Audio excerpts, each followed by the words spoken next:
Ito po ang ating selebrasyon. Ang ating sa araw na ito, sa pamamagitan ng mapayapang pagtatapos ng pag-aayuno sa banal na buwan ng Ramadan. Ang pagdiriwang na ito ay punong-puno ng kaligayahan.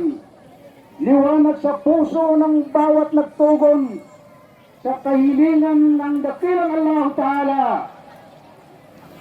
Ang mga Muslim sa araw na ito, sa mga sandaling ito, ay masaya sa kanilang pagtatapos ng buwan ng Ramadan sapagkat nabigyan nila ng katuparan ang kahilingan ng dakilang Allah Ta'ala.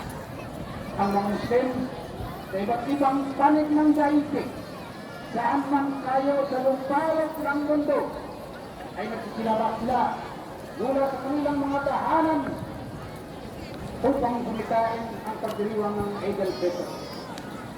Sa pamamagitan ng kanilang pagsigaw ng takbir at ang pagdarasal. Ang mga anghel sa mga sandaling ito ay nakakalat sa bawat lansa, hindi mabilang mga anghel baba upang saksihan ang mga dumadaan upang sila ay bumunita sa malawakang festival na ito. Nilang may masang ang mga tao. Dito po yung mga kabangsamoro po dito banda sa park ay puno din po. Tapos dito man sa left side ay nasa kalsada po ng Blue Mosque po kaya papuntang Maharlika sa may barangay po ay punuan din po mga kabangsamoro.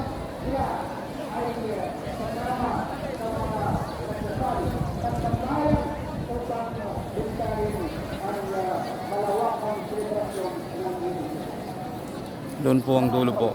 Yung imam natin na nag-khutbah ay doon po banda. Ay nagpaalam na po siya.